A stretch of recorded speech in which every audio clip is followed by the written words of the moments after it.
So welcome sa Rod TV. Here's the latest YouTube update na makakaapekto sa maraming YouTube creators.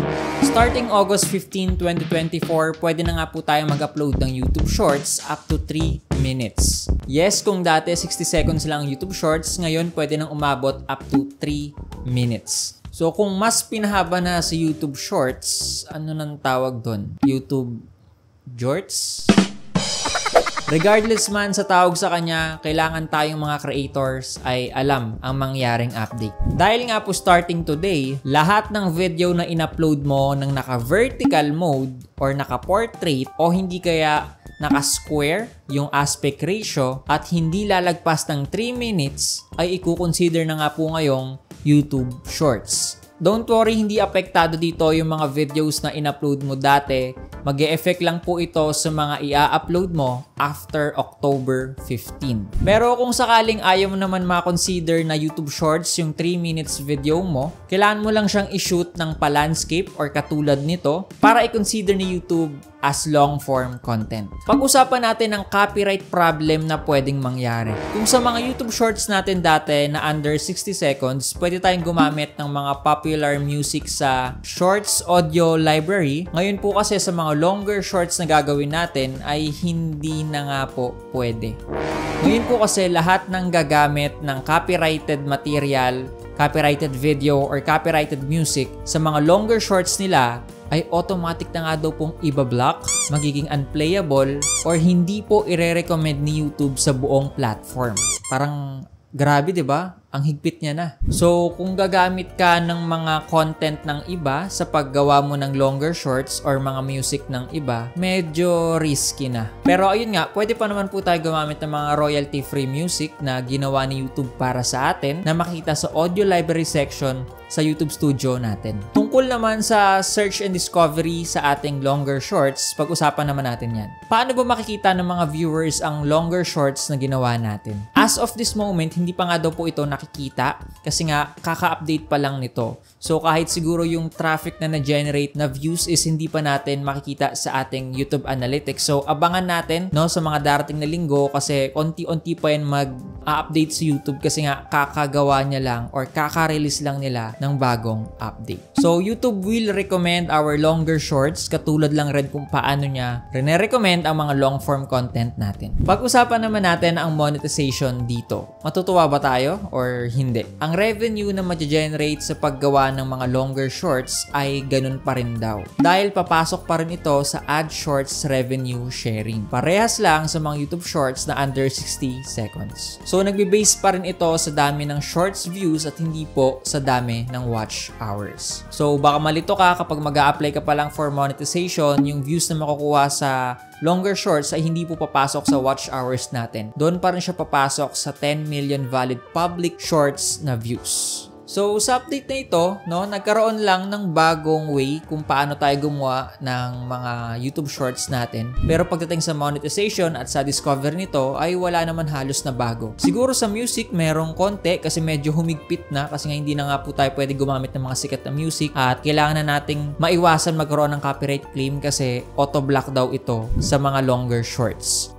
So, based on YouTube, ginawa nila itong update na ito kasi marami daw mga creators ang nagre-request sa kanila na bigyan daw sana ng YouTube ang mga creators ng mas malaki or mas mahabang space pa sa paggawa ng mga YouTube Shorts. We've heard from creators that they need a bit more space in Shorts to tell their story, so we're gonna enable the duration up to 180 seconds. So, tell great stories. Tell a great story. Tell a great story, yung quote na kailangan nating tandaan dito sa update na to. Makikita din natin sa vlog nila, unang naka-highlight is yung making storytelling on shorts more immersive. So based on how I perceive this update, para ito sa mga content creators na gumagawa ng YouTube Shorts tapos naiiklian pa sila sa 60 seconds. Kasi totoo naman may mga certain content na kapag pinanood natin sa YouTube Shorts ay nakakabitin or hindi sapat yung 60 seconds. So kailangan pa nating manood pa ng iba nitong video, di ba? Para masatisfy tayo. Bago tayo magpatuloy, gusto ko lang i-share sa inyo kasi sobrang natutuwa ako na nahanap ko na rin ang perfume na para sa akin. At ito si Percentage, di ba? Packaging pa lang, alam mo nang maganda na. Mapalalaki, mapababae, or mapa-unisex, napakadami nating choices na pwedeng pagpilian. So personally, paborito ko talaga itong PR7. Actually, gamit ko na siya. Kasi ito talaga yung araw-araw kong ginagamit sa lahat. Trabaho, lakad, alis, or kahit sa bahay kung gusto ko lang mag-amoy fresh, ito yung ginagamit ko. So natutuwa ako sa pabango na to kasi ang tagal niya talaga mawala yung amoy sa damit ko tsaka sa balat ko. So kahit umuwi na ako tapos pawis ako, naaamoy ko pa rin siya sa balat ko dito sa banda sa dibdib ko. So nakakatawa yung bagay na yun. Thank you so much Percentage sa pagpapadala ng mga perfume mo na napaka-solid, no? Kung gusto nyo umorder online, meron silang Shopee, Percentage, search nyo lang yan. Tapos pwede nyo rin silang i-reach out sa kanilang Facebook page.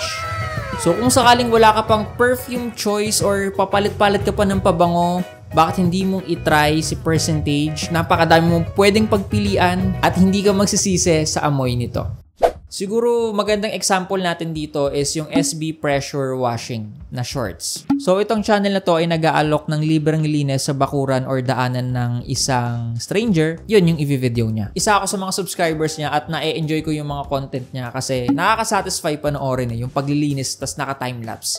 So ako as a viewer, minsan kapag nakakanood ako ng mga short videos niya is nabibitin ako. So pumupunta pa ako sa long form content niya para lang mapanood ko ng buo. So kung magkakaroon siya ng 3 minutes video, para sa akin, mas magandang bagay yon para sa kanya at para sa katulad kong viewer niya. At doon ko masasabi na isa siya sa mga channel na magbe-benefit sa update na to. So ang maganda lang dito guys is habang maaga pa, itry natin or mag-experiment tayo. To my conclusion, this is new sa YouTube pero hindi na ito bago sa ibang platform. Dahil yes, meron na nga po ito sa TikTok, meron sa Facebook, and meron na rin sa Instagram. So, na-late lang konti ngayon sa YouTube.